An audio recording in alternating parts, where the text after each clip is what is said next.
Welcome to Cutting with the Chase with Rob Chase, brought to you by the Inland Northwest Report.com. Alternative news and opinion for the Inland Northwest. And now, here's your host, Rob Chase.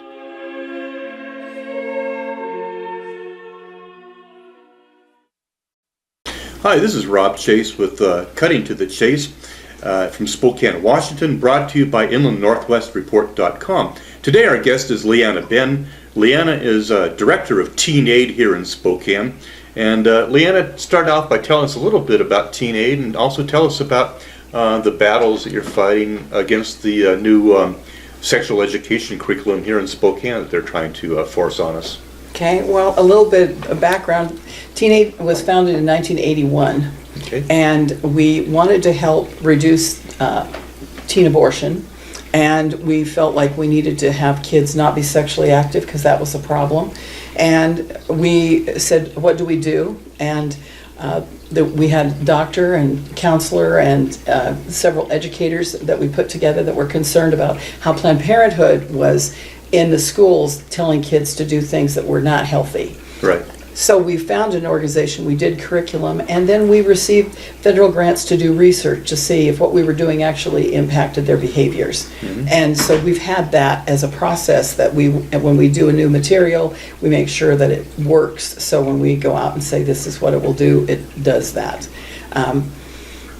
But that was possible in the Republican administration. In the Obama administration, they basically shut down over 300 groups, and the groups that were funded was about 150, 170, and they lost their funding immediately when Obama came down into office. And when that happened, it meant that the impact of what was happening just couldn't be there, and they told from the federal government, they were given money to go into each state and say you can't even buy materials that are telling kids to delay. You can't buy materials that say marriage. And at the same time, we had this epiphany of now homosexuality was a good thing. And, you know, what we thought was we were not going to be mean to homosexuals morphed into, well, they have a right to be there, to now they have a right not only to have a civil union, but now they want marriage, and now they want transgenderism. And that epiphany happened in a very short space of time, not even less than 10 years. Yeah, that's amazing. And that kind of switch then from the federal government saying now all of your curriculum have to embrace all of these issues, whether you like them or don't like them, you have to endorse them. And it's one thing to say you can do that, and it's, you know, your free will, you do what you think you have to do. It's quite another to say, I'm going to teach you how to be an advocate for the people that want to do this. Even though you don't do it, you have to become an advocate. Well, you started in 1981, the beginning of the Reagan administration. Yes. So I'd say like the last 25 years, starting with the Clinton administration and the Bush administration, Bush Jr., and the 8 years of Obama. I mean, the country's a totally different place than it was 25 years ago. And I suppose as culture changes, so does the school curriculum to reflect that. Well, it does, and in some ways, people will say, well, pregnancies have gone down. Well, pregnancies have gone down. Some of that in the 90s was because we increased abortion access. But we've seen pregnancies go down in the 2010 and because of longer-term contraceptive methods where kids didn't have to follow through because teenagers can't really follow through on daily regimes. They're not usually What is the government agency that's kind of in charge of reporting on that? Is it well, CDC does some reporting of it, and they use the Guttmacher Institute, which is the research arm of Planned Parenthood, to gather the abortion statistics, and then Health and Human Services, and they have the Agency for Children and Families. Is where the money flows through, and then they have several small agencies underneath that. Well, I think they were crowing about in the report that I read that I guess, vaginal sex was down, but that's because now they have more alternatives, I guess, to that. But as pregnancies have gone down, for some of the things you have talked about, morning after pills and more effective birth control, sexually transmitted diseases have actually gone up. Right, and the number of partners looks like in the last Youth Risk Behavior Survey, the number of partners looked like it had gone down. The number of people with more than 4 partners had gone down, Right. but the number of partners had actually increased. So we have youth actually delaying, more than half of our youth delay sexual activity until after they finish high school. Yeah. And we don't ever celebrate that, and we don't let the kids feel that kind of relief that, man, I don't have to do this. Yeah. But the ones that are sexually active are really sexually active. One of the statistics that kind of got me this fall when we were looking at what we were supposed to say from the federal government is that lesbian youth were twice as likely to have a pregnancy than other youth. And It goes against common sense. yeah, and so what we have is we have a group of youth who are having sex with anybody and anything that are making those STDs go up. Yeah, because there's a lot of alternatives, and they say, well, actually, it's not sex. Like Bill Clinton didn't think oral sex would really fit the standard too. But I think that's caused a lot of problems. I think for younger people, it seems whenever we go against nature, there's something wrong with it. And teen suicide is up. Do you think that's a symptom of promiscuousness, or they don't feel loved, or they feel used? Well, because a lot of sex is now solo sex. And the use of pornography and solo sex makes it so that you don't have a relationship. So without relationship, you have no connection. When you feel isolated, suicide is or suicide ideation is one of the things that follows. Okay. And so much of the sexually transmitted disease, I think, has to do with issues of pornography. I was at a conference recently, and they were talking about some of the medical issues around pornography, which young people are going that direction, because even the sex education materials are often pornographic. And they were saying that there's different kinds of sexually transmitted diseases, and they were saying that because of pornography, there's, people are having ejaculation in their eyes. And so they're getting like gonorrhea in the eye, and the antibiotics don't fix it. Well, we're not talking about that. And the sex trafficking has increased exponentially. Well, where did that come from? That just doesn't bloom automatically. That has to do with, where did you decide in the imprinting of your brain, where did you decide that sex and with whom sex was appropriate? And much of the pornographic thing it's about control. It's not about relationships. So in the schools, we're talking about the mechanics. Well, again, no relationship. Relationship is where you get commitment, where you get character, where you get follow through, and that makes sexuality beautiful and amazing. And when we're looking at the mechanics, it makes it icky and sterile, and without relationship, you're lonely. Well, I guess you lose the spiritual aspect when you have multiple partners, or the feeling of love, that accompanies that. Yeah, notice I haven't said love yet. yeah, that's right. I guess there's a difference there. Now, in my days, gosh, we didn't have any sexual education classes, but still I became a father and grandfather, and I was able to figure that out. But there's this, it's because our culture's changed. So since 1981, you've seen our culture change. What were the big influences, do you think?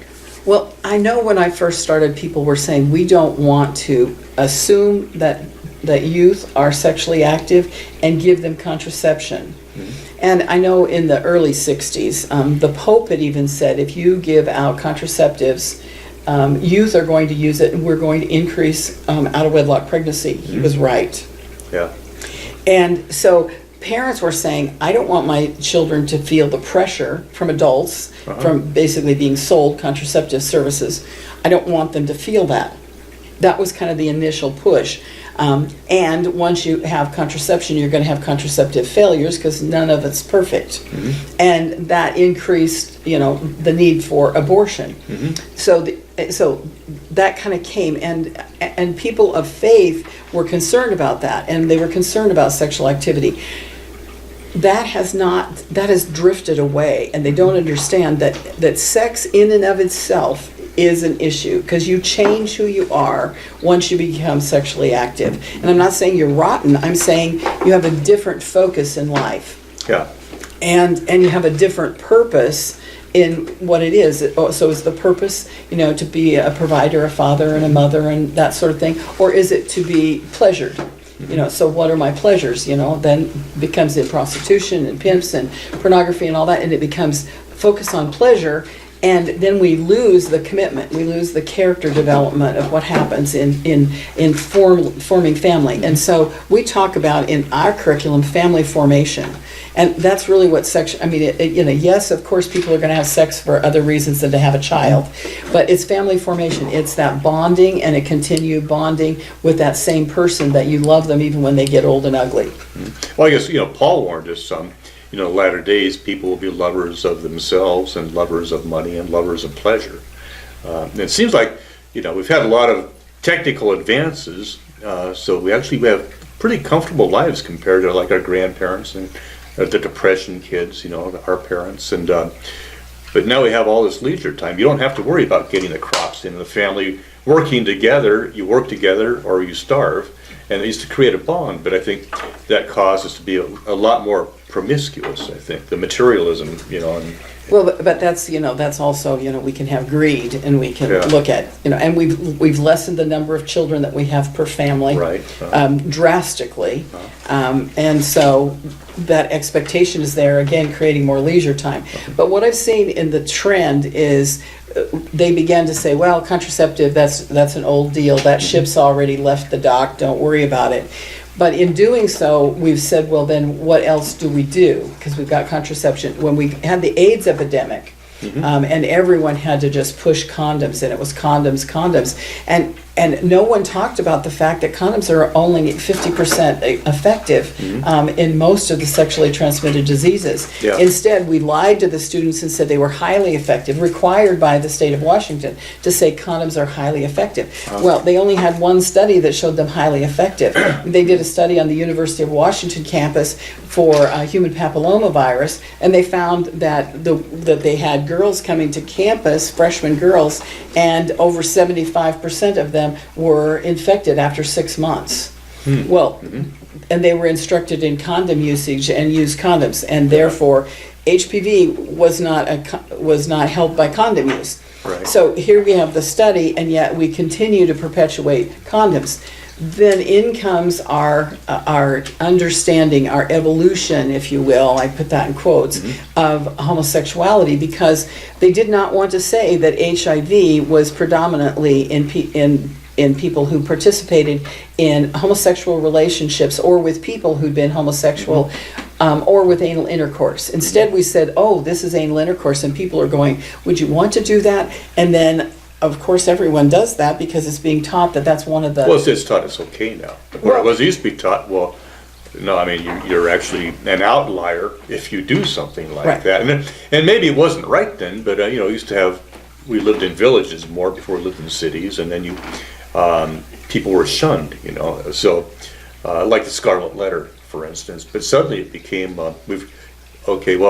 this poor unwed young mother, we have to show her and welcome her into the community and bring her back. And I remember girls in high school that would get pregnant, and then they'd come back and bring their baby with them, and of course everyone would be cooing about the baby, how beautiful it is and all that. Well, after she left, she would have to go home and stay up with the baby if it got colic or was sick and all. And that wasn't, it was out of sight and out of mind, but you see this beautiful baby, so she was kind of rewarded for that, because the parents became grandparents and they accepted it. Whereas before, the mores that we followed were changed. Now, for instance, I was telling you about my Greek grandfather before the show, but there's a story he told, and actually my mother met the guy, but he had gotten a girl pregnant in a little village in Greece they were at, and then he came to America and left, and he was over here for about 10 years, and he thought, well, enough time's gone by, he went back to his village, and the men killed him, So that's what they did back then. That was a good preventative right there, that there's consequences, I think, to actions. Well, and so what we've done is we've reduced the consequences by increasing the long-term effectiveness of contraception. And then we looked at HIV, and we thought, well, HIV, that's going to tell people, hey, you can die from this. But the medical people have done phenomenal, wonderful research to help people that have HIV live longer and longer lives. But they also can infect more and more people during that time. But the shift that I see that's happened is, even 15 years ago, I tried to tell people at Heritage Foundation, hey, the new thing is homosexuality, because that's what was happening in Washington State. Yeah. We're always the leader in the wrong direction on these reproductive health issues. And they said, oh, nobody's going to go that direction. And now if you looked at the state legislature, so many bills were about transgenderism and transgender bullying, and even to bring pornography into the classroom got passed. Yeah. And so, but what we've seen, that switch, that it's not just okay to be a homosexual, now we can have all different kinds, and now we are going to teach identity, and the identity training is going to 3 and 4 year olds in the ECAP and daycare world curriculum, and with the legislation that they're promoting in public schools is going K, not just 3 and 4, but it's a K, and 3 and 4 year olds K-12 in identity. So it's not just identity politics. That's actually pretty safe compared to identity telling kids that you can decide whether you're a boy or girl today. You can wear a wristband and decide what it is. Having drag queens come in and do the story time. Oh, yeah, I saw that on. Well, but it's across it's across Washington State. Right. And so what we're not just normalizing sexual activity like was concerned in 1981. Yeah. We're normalizing other behaviors that are being brought on. And the more that the pornography comes in, we have the snuff porn, and we have the bondage issues, and we're taking our kids there. And so when we see higher rates of domestic violence, sexual domestic violence, it's coming from that. And it's coming from about control, because there's no commitment. So the only kind of commitment they can make is if I can control you, then I have your commitment because I'm controlling you. So the relationship issues are slipping in the wrong direction.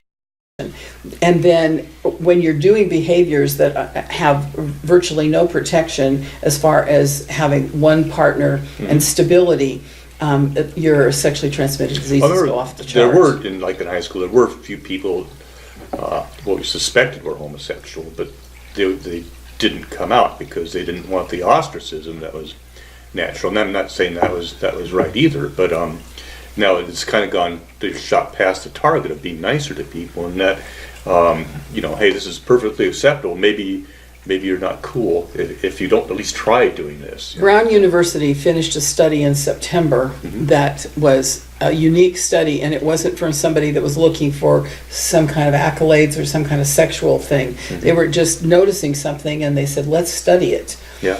And what they found was that it's really about peer pressure in the other direction. So what you're talking about shunning, what's really today is the other direction. And so what they noted was that young people who had parents who were for homosexual marriages, and they had friends who were either gay or bi, were more likely to become transgender. In Washington State, an 8-year-old can begin taking the drugs that will stop them from having puberty, stop them from becoming what they were biologically born to be, without parental involvement. Yeah, 8 years old. I think I was 13 before it even crossed my mind that I was changing somehow, and I didn't understand it. That's when I first started hearing. I remember hearing the older boys, tell off-color jokes, and I didn't know what they were talking about, but I'd laugh along with them because out of peer pressure, and I still don't know what they were saying. And so the peer pressure, if people, I guess because I'm old, I've seen some of these things. So when I was a teenager, sexual activity, it was, okay, we'll have free love, and, But if you really wanted to shock your parents, the girls wore really short skirts and the boys wore really long hair. Right. And that would shock parents. And then they would go, oh, what are we doing with our teenagers? And then we moved into the 70s and they were going to smoke pot, which, they also smoked geraniums and marigolds. Right. I forgot about that. Yeah, so, so that was like, okay, we have this going on.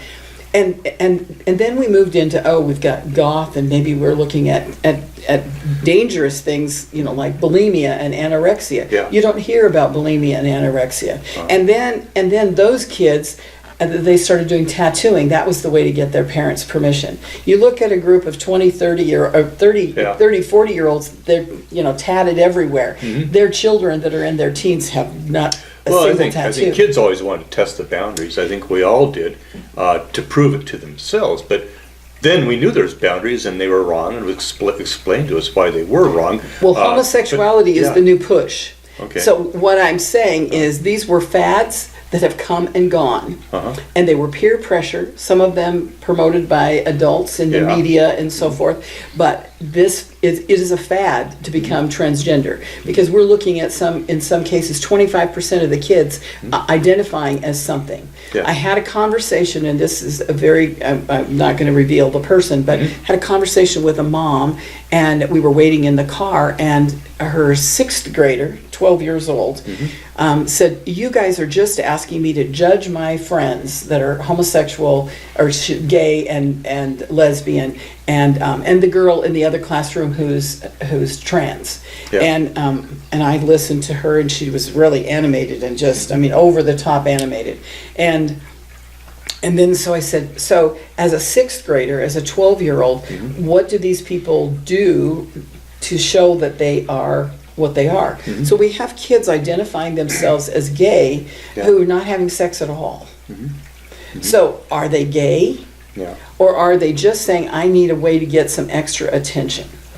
And I believe that it's like the Brown University study, it's a transition thing, but it's not transition like they're talking about. Because yes, we had abortions from having teen pregnancy, but now we're looking at these young people, if they stop their natural development hormones, they're going to have osteoporosis within a very few years. So in their early 30s, 20s, and 30s, they'll have osteoporosis. They will not be able to reproduce. They will never, ever be parents. We also know that they have higher rates of strokes and heart attacks and cancer. Yeah. So now, what are we doing? We're, if somebody in my era wore a short skirt, they got cold. That was the consequence. Yeah. And now we're looking at those consequences. So can we allow this to go further? Because in fact, the next phase, and we even saw some of that in some of the proposed legislation that didn't make it onto the table this time, is lowering the age of sexual consent from being 16 to telling the kids, of course, they can get contraception at 12 and they can do transgenderism at 8. We're now looking at parental rights being gone, but we're also looking at allowing pedophilia. Yeah, no, I've heard that. And that is the place that. In fact, that's like the next big thing is going to become out actually in higher circles, you might call them, not just Hollywood, but there is pedophilia. If you've read about the Franklin cover-up and what happened in Boys Town and these sex trafficking of children, that's just now starting to be talked about. And, right. It's been, and not only has that happened, it's behind closed doors, but it's starting to come out, hey, officially, it's like, I remember the abortion debate, okay, when does life begin? And it used to be like the leftists said, well, you can abort at up to 3 months and it's not a living, functioning human being and all that, whereas maybe Christians would say, well, it begins with a zygote, I don't know how you legislate that or have penalties if you say you're pro-life. But now the argument has gone, New York and Virginia passed full-term abortions. I mean, that's if you remember the birth of your children, they put the cute little stocking cap and a blanket around them, and you're so happy. And here's a child that should be getting that, but instead they emerge from the womb and they're getting a knife, to end their life. And that's just people that can't see the wrong in that. I mean, don't have any imagination or sensitivity. Right. They've And lost their humanity. but when you talk about that in the education circles, abortion is there. It's going to be there. There's nothing you can do about it. Yeah. Just stop the contraception abortion debate, because really this is what this is where we're going, and we have to give a voice to those people that are transgender. The number of people becoming transgender it has to do with culture. It has nothing to do with being born that way. Yeah. And we're all born sinners. So Right. just because you're born a certain way doesn't mean that that's how you live your life. And when you're looking at their lives being cut short and having such quality, horrible things happen, but it's going to impact us because the state legislature just passed the law that insurance companies, school insurance companies, all have to pay for this transitioning.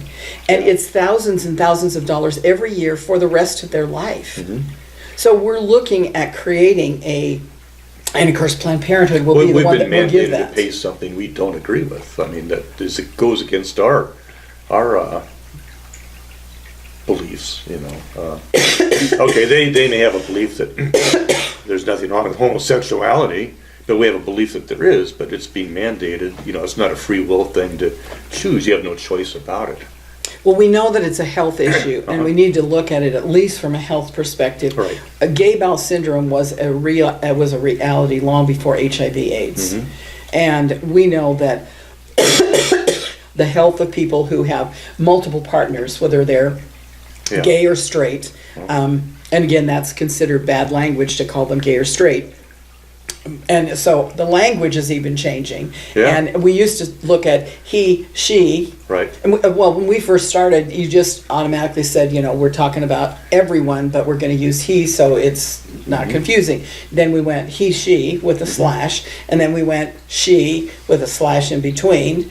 And now we have to use V and something else. Well, and that's and Orwellian. We're destroying our language. Right. And so we talk about a person, but we call them they instead of he or him or she or her. Well, you take for instance hate and racism.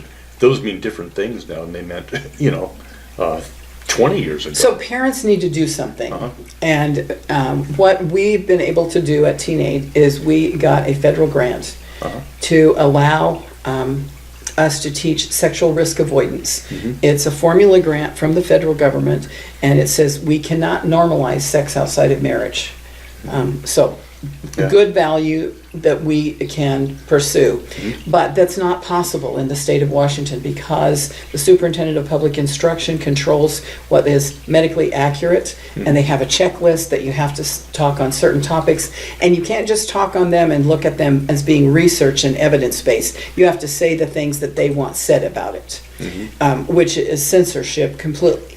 And so as we wrote the grant to the federal government for Title V, we said, and this is formula grant, we said, what we want to do is go to the parents, and we want the parents to begin teaching their kids. So we took the material that we had studied since 1981, what works, and we've put it into a package so it's digital. So they can take a survey. They can go in, download the material, read the material, go back in and take a comprehension test of 8 or 10 so that we know that they really did read it. And that their parents get a ton of information. Kids get a PowerPoint. The parents get lots of resources and prevention information. So we're looking at this as a primary prevention. So the students are capable of doing prevention, and the parents are now capable of backing up the students' prevention information. And so we have it so that students can either get because we partnered with Academy Northwest, and so that they can get a Washington State accredited curriculum for health, and it's a 0.5 credit that's required for graduation. So those people that sign up can get that.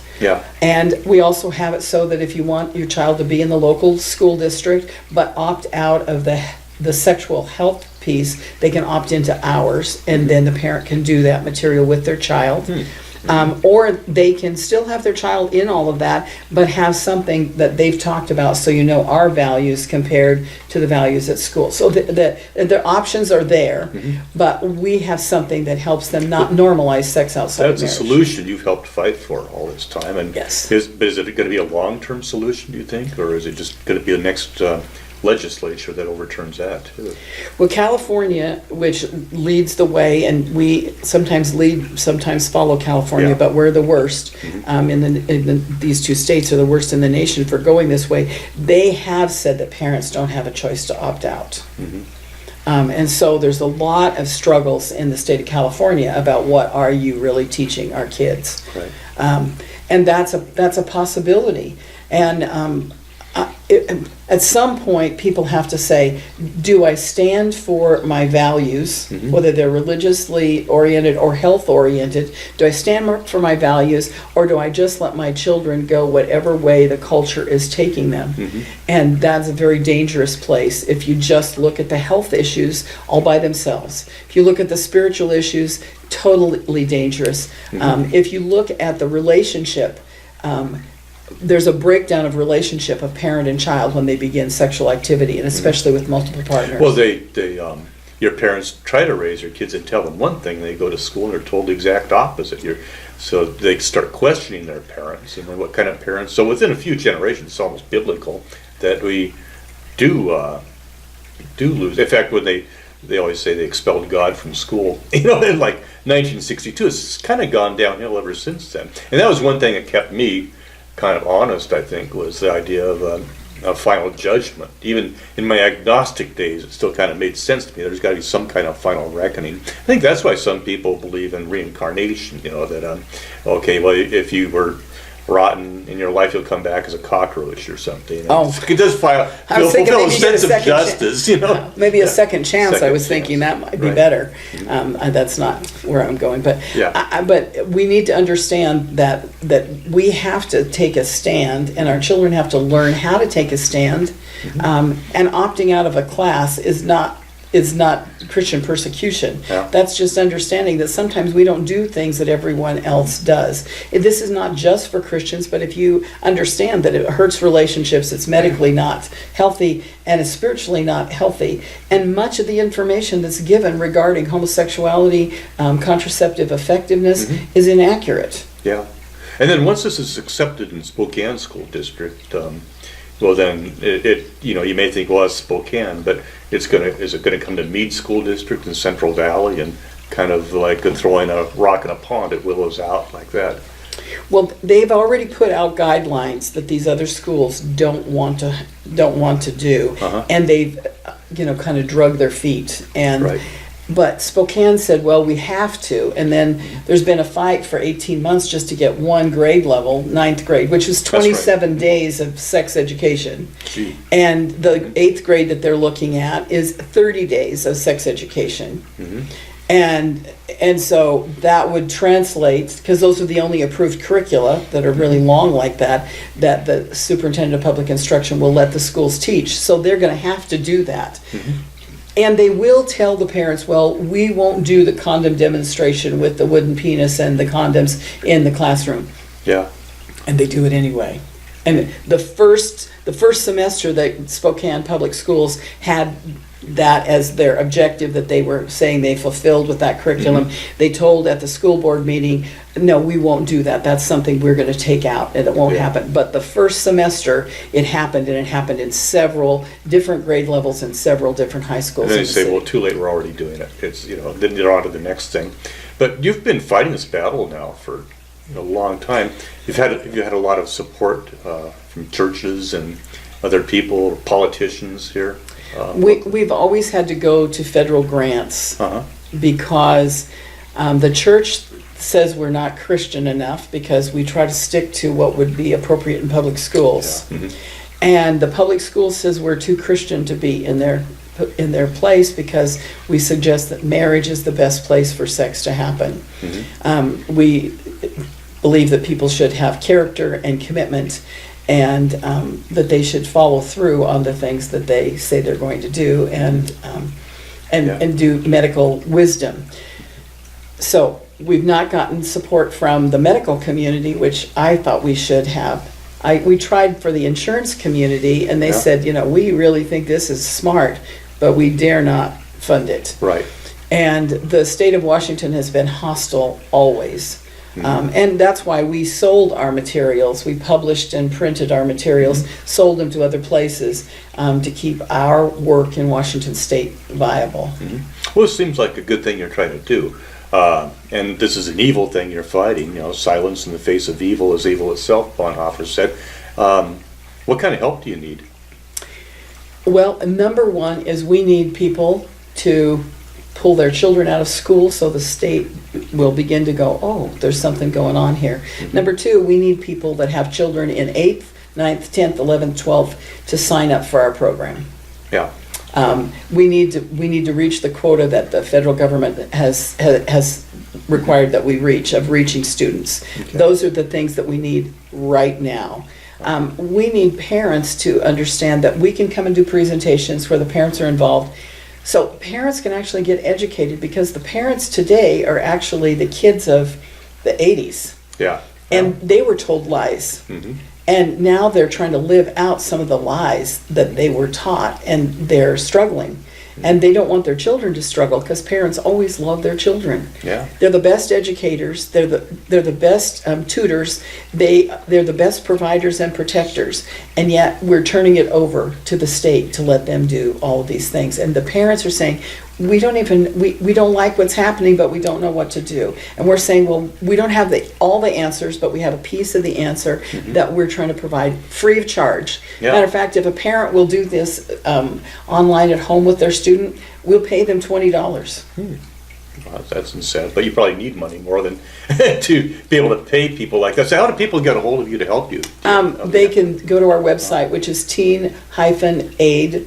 Okay. So teenaid.com, or they can call us at 509-482-2868. Okay. Well, thanks so much for all you've done, LeAnna, and fighting the good fight and all that. And if nothing else, I think you'll be taking a slice out of this evil. And also, I think you're there. You need help, and it's a good cause. So if anybody out there can help LeAnna, do so. And what is your website again that you can go to? Teen, T-E-N. T-double-E-N. Yes, T-double-E-N -aid.com. Okay, so go to teen-aid.com and give LeAnna help in fighting this good fight. This has been Cut to the Chase, and don't forget to pray first. This has been Cutting to the Chase with Rob Chase, where we cover anything under the sun that would be of interest to you, our viewers. Cutting to the Chase has been brought to you by the Inland Northwest Report.com, alternative news and opinion for the Inland Northwest. Don't forget to catch our Sunday edition of Cutting to the Chase, where Rob will interview local pastors on Christian perspectives. Until next time, stay in prayer for God, family, and country.